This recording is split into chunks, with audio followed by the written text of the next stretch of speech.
often sit here and tell you how much narcissistic people love social media, right? It's their mothership.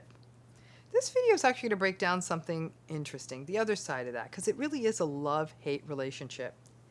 And you may be surprised when I tell you, actually, many narcissistic people hate social media. So let's break down in this video, why do people with narcissistic personalities hate social media so much? I'm Dr. Ramani. Welcome to this YouTube channel. If you're new, please hit that button and subscribe and join this great community. But this channel is designed to help you understand narcissism, and this series takes on the really complicated space of social media and narcissism. It's a bit like money and narcissism, which is another series. Social media is actually probably the thing that's kicked up the proliferation of narcissism in our culture so much. It's not to blame for it, but it's definitely put it much more on show. Now, social media, just as we've been talking about throughout this series, is a very complicated space for people who have narcissistic personalities. As we've talked about, it can really play upon the need for validation, vindication, attention, and inducing envy in a kind of quick way that can help a narcissistic person regulate and perhaps even feel dominant, or to help them engage in vindictiveness so they can even engage in, feel more dominant and more confident. But it's not all good news for them.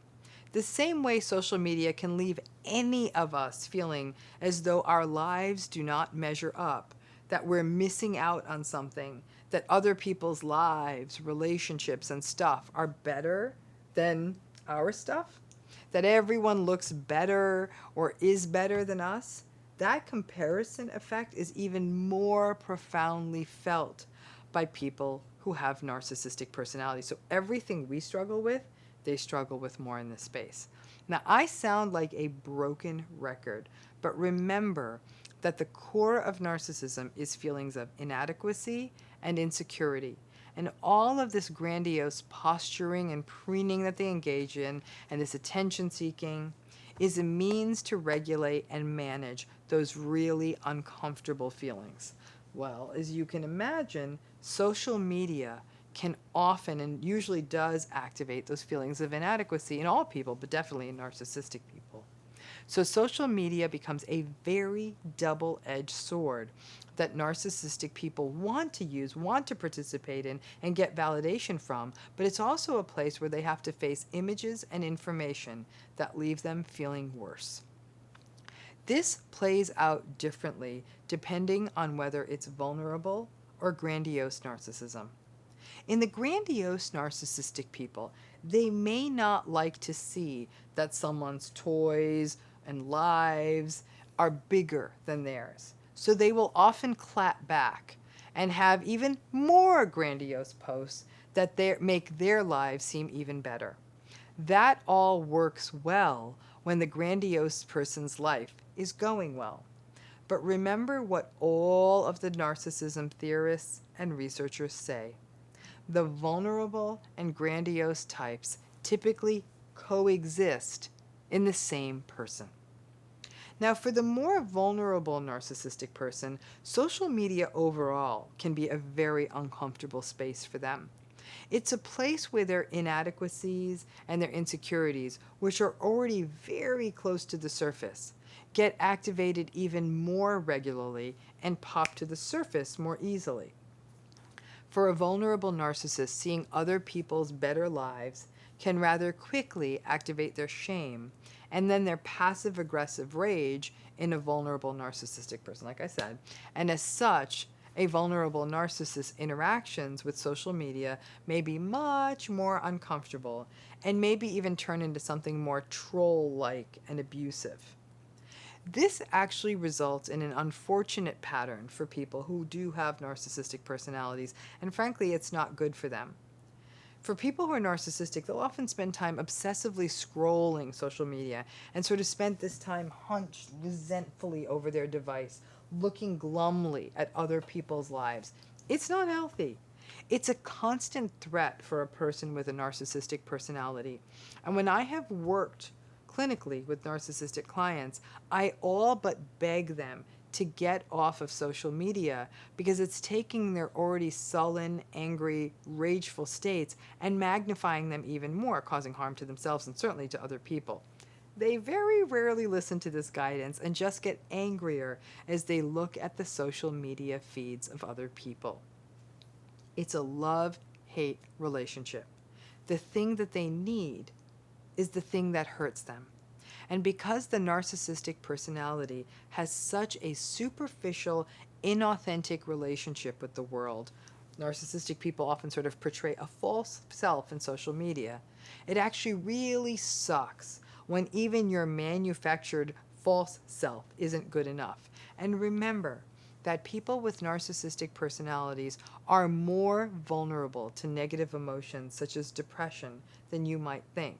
So the false self of, look at how happy I am, look at how cool I am, look at how interesting I am, which is at odds at a time of sadness, for example, it really takes on a toll on a person to live in such a disconnected, incongruent state. There are days that I call the social media blues for people who really rely on social media for their sense of self. On those days, perhaps a person doesn't like the traction a post got, or people stopped following them, or a rival or someone in their lives has much better posts, whatever it is. On those days when there isn't enough supply coming through their social media, they will crash and may become quite sad, irritable, rageful, lash out at other people, and become even more obsessive about their own and other people's social media. There is also a sort of self-loathing that social media can bring up, even for healthy people, but this is very pronounced for people with narcissistic personalities. Many people recognize that they are spending too much time on social media, and they kind of get a flash of insight that this isn't good for them, but they still spend the time on social media. Similar to the pattern we see in addiction. A person's like, nah, I shouldn't be doing this, but they keep doing it, and then they feel worse about themselves. So there is this cycle, and even seeing how bad social media is, narcissistic people see this clearly, but they're not able to break themselves of it. Narcissistic people actually are able to see the artificiality that they're doing in themselves and see in others, and they can't stop. And that can really drive for them a discomfort and an anger about their need for social media. In small doses, done correctly, with self-awareness, self-regulation, and not as a source of identity, social media is relatively harmless. The challenge becomes when it is used to serve purposes it is not designed for, such as self-regulation, self-esteem enhancement, identity, or other things that are not good for us, like the portrayal of a false self. These sorts of suboptimal uses of social media are very common amongst narcissistic people, and as a result, they do have this rather uncomfortable relationship with it. They need it, but they know it's not good for them. One thing we do see with people who struggle with any kind of dysregulated personality styles, including narcissism, is a theme that I call social media abandonment syndrome. You know this. People will put out these big dramatic posts about, it's time for me to get off social media. And then they'll make these self-righteous statements about, I am doing this to find myself and get healthy. And it's not healthy for me to be here. I need to go and find myself and learn about what's important. That means that all the other people who are staying on social media are clearly doing something unhealthy. But that big dramatic post of, it's time for me to go. And then they'll get comments on that, like, oh no, we're gonna miss you. I hope you're okay, sweetie. No, don't leave us. We love your wisdom. And these statements serve as validation for the social media abandoner. So then the person leaves, but in the blink of an eye, they come back on social media, making more self-righteous statements about, now that I'm strong, I recognize how I can build social media and share my journey and everything I've learned from apparently their 3 days off of social media. And then they get comments like, oh, welcome back, honey. We missed you. More validation. That inning and outing from social media is a sort of abandonment dance, right? I won't let this space hurt me. I'm the boss of this space. I'm leaving. Oh, kind of need it. I'm coming back. More validation. Lather, rinse, repeat.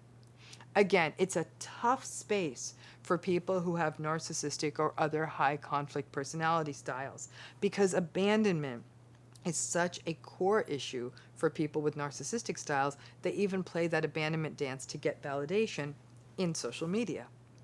So if it seems hypocritical to you when someone who is not only unempathic, entitled, and seemingly narcissistic, and who spends lots of time on social media turns around and says, "Hey, I hate social media," actually it may not be that hypocritical. They may just be confused. It's a space that they need. It's a space that leaves them feeling fragile. And sometimes we really grow to resent the people and the things that we need. And I really think that that sums up the relationship between narcissism and social media. They may hate it as much as they love it because they need it. Hope that gives you the other side of that coin. Thanks again.